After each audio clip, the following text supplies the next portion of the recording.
everyone, it's Audra from the Offbeat Out blog, and today I'm going to be giving you guys 3 tips on how to learn how to love to cook and be in your kitchen even when you don't want to cook or be in your kitchen at all.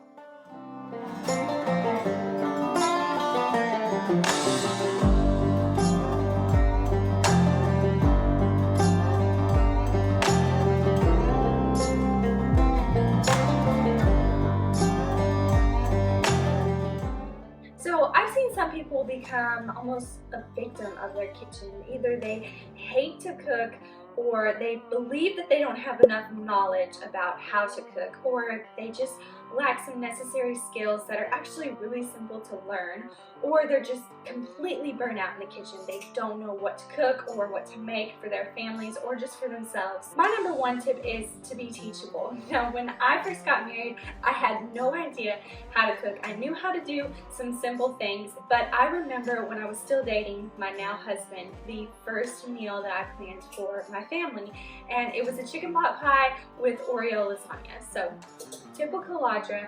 But anyways, 2 minutes into chopping up the vegetables, I completely just slit open my finger. So at that point, I kind of had to make a decision, and not to be dramatic, but I did kind of have to decide. Was I going to say, oh, well, I just can't cook, I'm no good at it, I don't know how to cut vegetables up, I don't even know how to dice an onion, I'm just going to give up, I'm not going to do it, I'm not a chef, whatever. I could have done that, or instead what I did do was say, okay, I'm going to have to learn some things. Obviously, I'm not a natural at this. Like most people aren't naturals at things, they just begin to learn.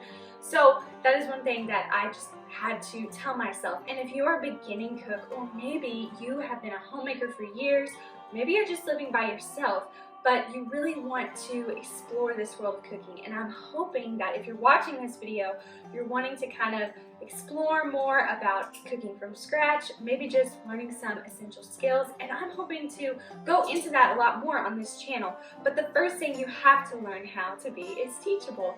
And I cannot tell you how many YouTube videos I've watched over just silly things like learning how to fry an egg. Well, that's not very silly, right? Because that's an essential part of cooking. If you want to cook a breakfast, you kind of have to know how to fry an egg. So that was one of the things I had to learn. How to make mashed potatoes. That was one of the very first things I learned when I was actually still living at home. Seems so simple, but if you can make a good mashed potato, you're kind of balling in the kitchen, in my opinion, because mashed potatoes are one of the biggest comfort foods. But sometimes as homemakers, even as people, we get so much input from social media, from just the outside world, that it's kind of hard to know where to start, know what you like as a person, because we're getting so much input, right? So that is one of my encouragements to you, is to not get burnt out, because everybody's dealing with it. It is a lot. But the bottom line is that even if you're living by yourself, you have to eat, especially if you're living with, your family, or you have your own family and kids. Unless someone in your family is going to take over that responsibility for you, or you have the means to hire out a private chef to cook all of your meals, which by all means, girlfriend, if you have that, I'm not going to judge you. But anyways, most people don't. So someone has to cook, and we have to eat as people. That is just the bottom line. It's just facts. Number 2, you need to cook food that you and your family actually like and will eat. Can't tell you how many times I have spent over an hour in the kitchen making something that I thought me and my family would love, only for us to sit down and it not be that enjoyable. I'm exhausted, it wasn't fun, it was too complicated, whatever it is, it just wasn't, and it wasn't even that good. That's not to say that there aren't recipes that I do really enjoy. Baguettes, you've seen me make baguettes. That takes an all day. That is an all-day process. Things like croissants, really, that takes 3 days. And I really do enjoy those kind of recipes, because cooking is very peaceful for me. It isn't for everyone.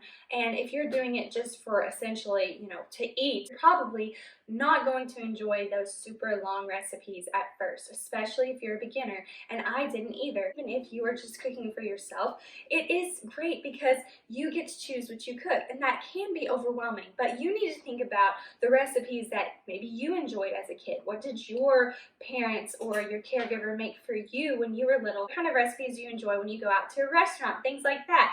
And you can try to recreate those at home. In fact, it'll probably be a lot simpler than you think. And the great thing is, if you have kids, your kids will remember you making those dishes when they grow up, and they'll think of you when they eat them, which I just think is extremely special. I'm a sentimental person. I love to cook food for people, and I just love the thought of Case or King being a grown-up and remember me making their favorite dishes. And of course I can always come back home and I'll make them again for them. So while we're on the topic of kids eating, your kids, maybe they are picky eaters, so you are going to have to work around some obstacles. And I can understand why it's easy to get burnout when you do have things like picky eaters. My husband is the quintessential Southern eater. He likes fried chicken, he likes steak, he's the meat and potatoes kind of guy.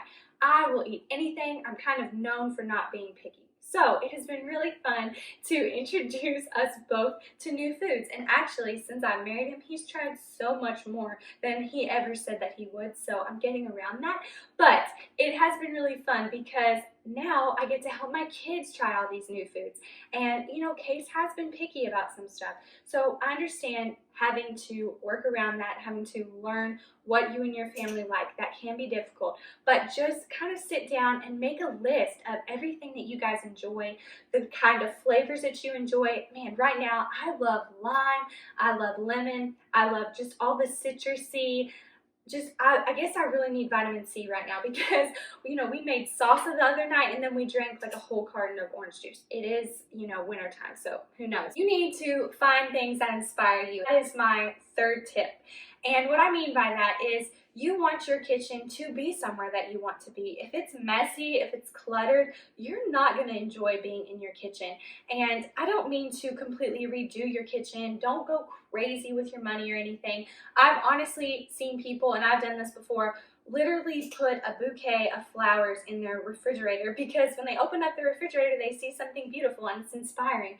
You can have herbs. You know, I was listening to a podcast and they were talking about making food fun, and it was very interesting because they were talking about, you know, bowls of lemons and herbs, and it was just very romantic. And but what you don't realize is that when you see those things, if that's what inspires you, it really makes you want to be in your kitchen. And also, not only that, but having utensils and cookware that you want to use. You know, I've kind of this year and last year really gone into the non-toxic cookware. I mostly cook with cast irons, I mostly use wooden utensils, and I really, you know, I've really been learning about all that kind of stuff, and it's been really fun for me to research that. And if that sounds like something you'd be interested in, go more into that because it might be really fun for you. I mentioned YouTube videos before. I follow so many wonderful YouTube channels that are just really inspiring. And you know, good food doesn't have to be complicated food, and that is something about the people that I love to watch on TV, on YouTube. I love to read their books. They don't make food complicated. You know, someone like, I think about Joanna Gaines, someone who's not known traditionally as a chef. She's known as an interior designer. She has her own cooking show on her own network now, which is just amazing. But I own her cookbook, one of her cookbooks, and I love the food in it because it is comfort food. It's simple food that pretty much we all know and easy to prepare, but it's fresh, it's homemade, and it's wonderful, and I love it. People like, I love watching Nigella Lawson. She's kind of known for making very simple comfort foods. She was not traditionally known as a chef. She has no professional training, but she is known as like the domestic goddess, right? And she's amazing, and I love watching her because of that. People like Jamie Oliver, Giada De Laurentiis. I mean, I grew up watching her, and you can tell that they love food and they love what they do and they love using the ingredients that they use, and that is inspiring to me. So if you have Food Network, if you have, you know, Discovery Plus, anything, I would encourage you to even get on YouTube and watch people. Some of my favorite people are Farmhouse on Boone on YouTube. She has so many wonderful from scratch recipes and instructional videos that really inspire me, especially when cooking for my family, because she has a really large family and she keeps it real. And somebody on Instagram that I love to follow is Half Baked Harvest. Her food is just so dreamy. I love looking at her beautiful pictures on Instagram, and her recipes really do hold up, because sometimes you find a recipe, you try it, and it wasn't very good, and it's like somebody just threw it together and wrote a blog post about it. This is not her. Her food is legit and it's really good. Something that also really inspires me, I'm a big photography person, you guys know that, and I love reading amazing cookbooks with great photography. You know, one is by Mimi Thorson, and I think it's called My French Country Kitchen or something like that. Anyways, if you look up Mimi Thorson, you'll find it immediately. But her husband takes all the photographs for those books, and they are fantastic. They're so beautiful. They're real life. You know, Mimi always says that they actually eat the food that they cook, which is really inspiring because everything you see is real life. They're doing it in real life, which is amazing. One of my favorites is My Life in France by Julia Childs, and my husband actually bought this for me when we were in France, and it was so inspiring to me. I remember reading it while we were abroad, and it was when my whole life was kind of being opened up before me because I had so many preconceptions about foods and dieting. I had so many, you know, concerns with body image and everything, so many dietary restrictions, and I didn't really understand food. I didn't really know how to cook food. After we went to Europe, it just opened this door to real ingredients, you know, to the beautiful food that they eat over there, how they enjoy it, how they prepare it, and maybe I don't do everything, obviously, how they do it over there, but I love food and I love to learn about food, and going over there really opens up my eyes about how wonderful food can be and how we should enjoy it as humans. And really that opened up the door for me with from scratch cooking because they do honestly over there take a little more time to enjoy their food, or they source it locally. If they don't make it themselves, they know somebody who does, which is just amazing to me. And I really wanted to learn how to do that and be the type of person who could make her own food. Like I mentioned, Joanna Gaines, Magnolia Table, this is her first one, and you can see that I have all kinds of just markers all throughout the book of my favorite recipes. You know, one of them, we always make her burgers, we make her party queso, we make her chocolate chip cookies, you know, her stew, sheet pan nachos, baked brie, and all these are extremely simple, but when I think about comfort food, I think about those types of food. It's just amazing. Another one that's really helped me on my from scratch cooking journey is Nourishing Traditions, and I actually learned about this from another blogger, another homesteader, and she was talking about how amazing it is for learning how to, you know, soak your grains, soak your oats, things I never even thought about before. And the reason that I'm bringing all these books up is because there is so much knowledge out there, and I don't want you to get overwhelmed with all this knowledge, but rather, like I said, find people that you love and don't feel guilty about making simple dishes that you and your family love. Obviously, I'm on a journey with non-toxic, clean living, you know, but I still want to make food that my family enjoys, that I enjoy cooking, and I want to stay inspired with what I'm cooking because life is too short to eat bad food, in my opinion, and life is too short to use bad ingredients. Let's just be honest. As women, we are the ones that are primarily in the kitchen with our kids.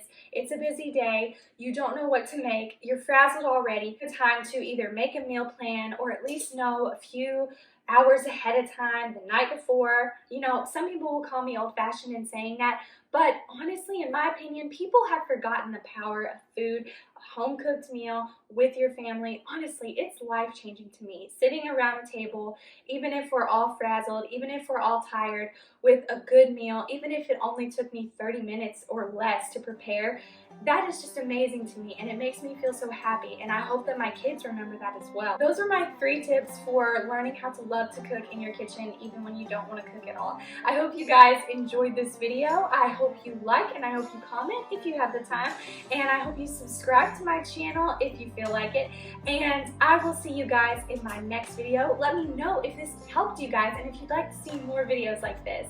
Bye!